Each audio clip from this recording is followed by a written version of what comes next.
आज हम करेंगे अट नहीं रही है की व्याख्या यानी लाइन बाय लाइन एक्सप्लेनेशन और वो भी इंटरेस्टिंग वे में, वो भी एनिमेशन के रूप में।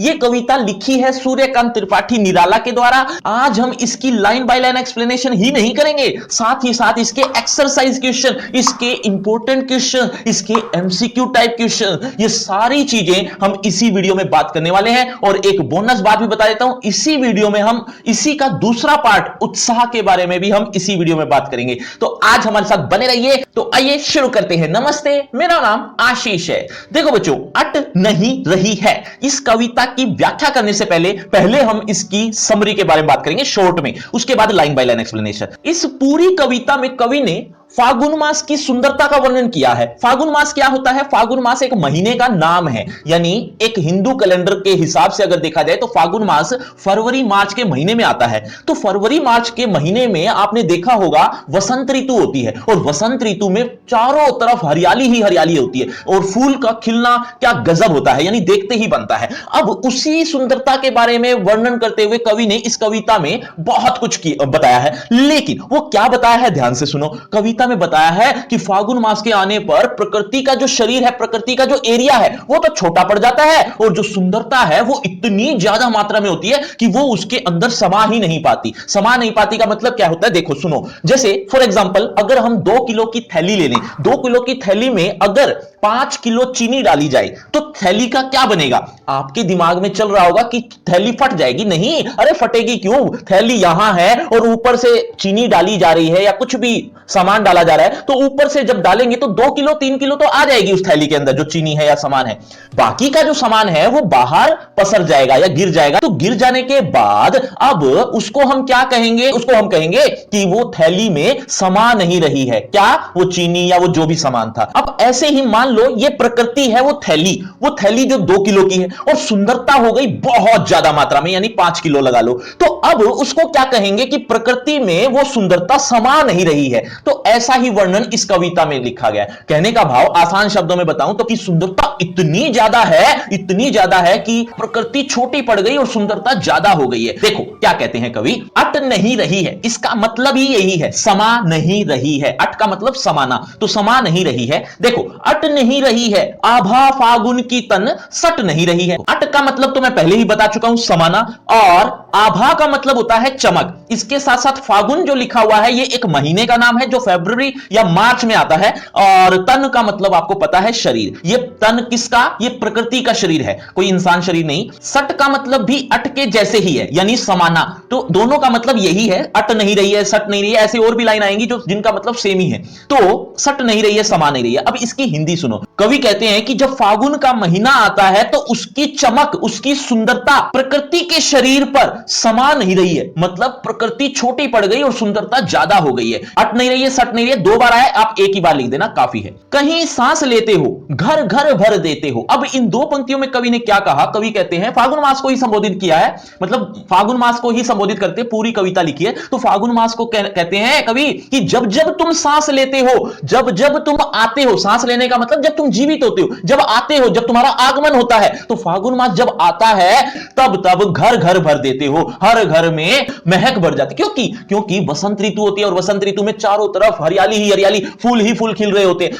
आगे देखते हैं, उड़ने को नभ में तुम पर पर कर देते हो। यहां पर भी कवि ने फागुन मास को संबोधित किया है। कहते हैं इन 2 पंक्तियों में कि जब जब तुम आते हो तब तब हर एक प्राणी को काम करने की प्रेरणा मिल जाती है। कैसे? मैं आपको एक एग्जांपल से बताता हूं। जैसे आपके मन में भी कई बार आता होगा कि आज तो बहुत सर्दी है, बहुत ठंड का मौसम है। ये सर्दी के मौसम में अक्सर ऐसा हो जाता है, गर्मियों के मौसम में भी यही हो जाता है कि आज तो बहुत गर्मी है, तो आज काम करने का मन नहीं है। सर्दी है तो भी काम करने का मन नहीं है। लेकिन जब फरवरी मार्च का महीना आता है, उस टाइम ना तो सर्दी होती है ना गर्मी होती है। उत्तर भारत में तो खासतौर पे होता ही है, बाकी शहर में भी, बाकी एरिया में भी ऐसा ही होता है। तो फरवरी के मंथ में पता नहीं ऐसा क्या आ जाता है मन में कि हां कुछ नया काम करने की प्रेरणा मिलती है। तो कवि कहते हैं कि फागुन मास को कि जब जब तुम आते हो तब लोगों लोगों को नए नए पंख मिल जाते हैं उड़ने के लिए, नए नए काम करने के लिए, यानी एक तरह की प्रेरणा बनकर आते हो तुम, ऐसा कवि ने इन दो पंक्तियों में बताया। पहले शब्दार्थ देख लो। उड़ने को नभ में तुम किसको संबोधित किया है? तुम किया है फागुन मास को। तो हे फागुन मास, जब जब तुम आते हो आकाश में उड़ने के लिए, तुम नए नए पंख प्रदान करते हो। पंख प्रदान करने का मतलब एक तरह की मोटिवेशन देना, नए नए काम करने के लिए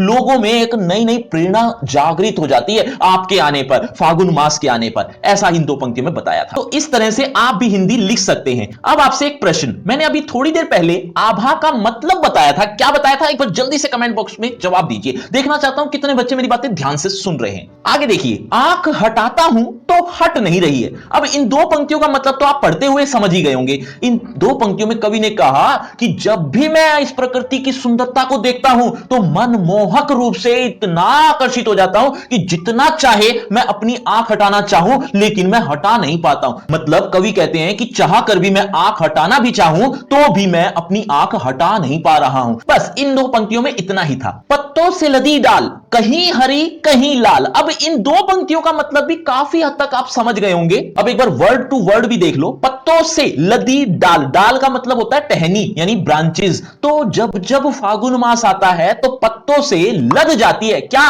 डाल। डाल लद जाती है पत्तों से, कहीं कहीं तो हरे रंग के तो कहीं लाल रंग के। मतलब रंग बिरंगी दुनिया हो जाती है, प्रकृति रंग बिरंगी हो जाती है फागुन मास के आने पर। तो इन दो पंक्तियों की हिंदी बनेगी कि कवि कहते हैं कि जब जब फागुन मास आता है तो पेड़ों की डालियों पर पत्ते लद जाते हैं, कहीं कहीं हरे रंग के तो कहीं लाल रंग के आ जाते हैं। आगे देखो, कहीं पड़ी है उर में मंद गंध पुष्प माल। अब इन दो पंक्तियों में कवि ने क्या बताया पहले सुन लो, फिर आप और ज्यादा अच्छे से समझोगे जब मैं वर्ड टू वर्ड पढ़ूंगा। जब कोई इंसान माला पहनता है, फूलों की माला, तो आपने देखा होगा गले से इस तरीके से होकर आती है और घूमकर हृदय की ओर आती है और हृदय से फिर से गले में चली जाती है। तो ऐसा कहते हैं कि जैसे गले में माला पहन रखी है, लेकिन इस तरीके से भी आप बोल सकते हैं कि हृदय में माला पहन रखी है क्योंकि वो हृदय से होकर गुजरी है। तो ऐसा ही इस कविता में कुछ कहा है, ध्यान से सुनना, कि प्रकृति का शरीर है, प्रकृति के चारों ओर फूल खिले हुए हैं, तो फूल भी रंग बिरंगे हैं और वो भी ऐसा लगता है प्रकृति ने अपने हृदय में माला डाल रखी हो। हालांकि डाल नहीं रखी, पहन नहीं रखी,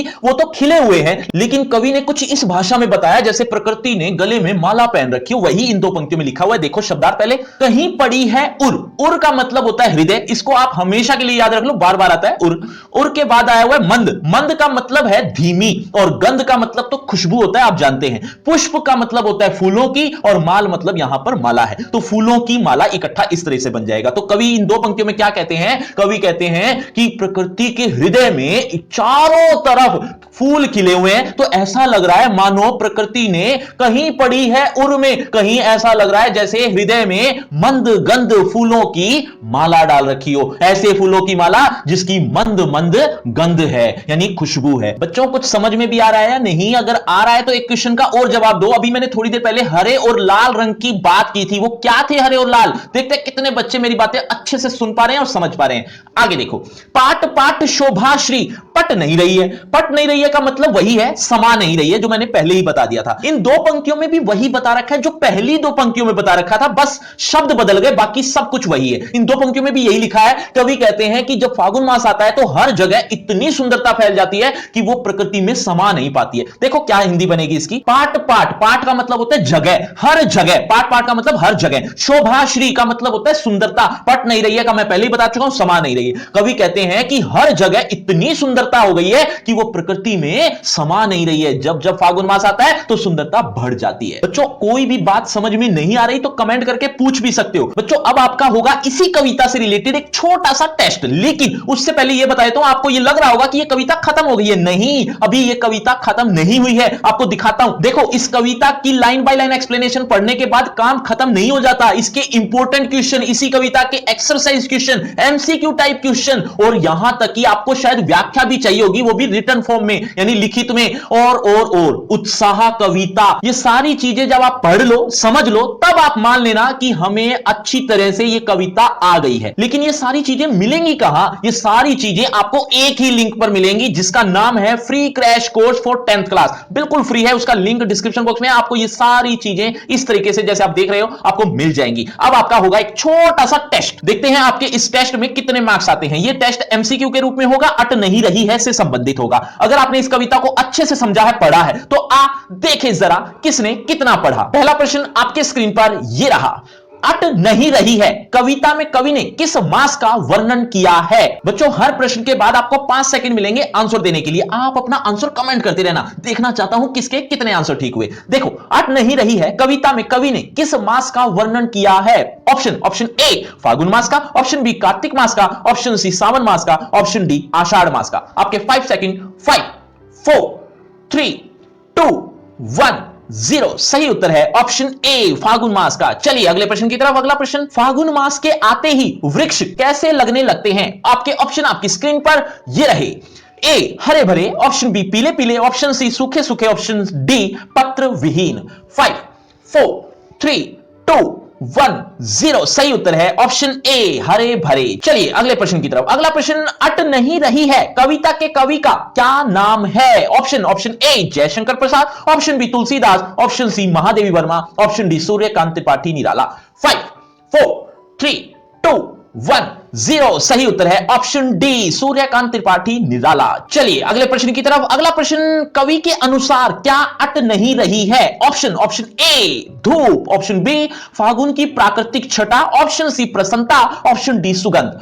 5 4 3 2 1 0। सही उत्तर है ऑप्शन बी फागुन की प्राकृतिक छटा। तो बच्चों ये है आपका रिपोर्ट कार्ड, ध्यान से देख लीजिए, पढ़ लीजिए, और हां आपके टोटल मार्क्स कितने हैं ये कमेंट करना मत भूलना। और अब सबसे इंपॉर्टेंट बात बच्चों, आपकी क्लास से रिलेटेड एक फ्री क्रैश कोर्स आ गया, बिल्कुल फ्री है, 10th क्लास का है। आपको हर चीज यहां पर मिलेगी, आप बस देख जरूर लेना। लिंक डिस्क्रिप्शन बॉक्स में ऊपर ही दे दूंगा। और अगर आपको मुझसे बातचीत करनी है तो सभी सोशल मीडिया के लिंक डिस्क्रिप्शन बॉक्स में है, आ जाइए बातचीत करते हैं। शुक्रिया, धन्यवाद।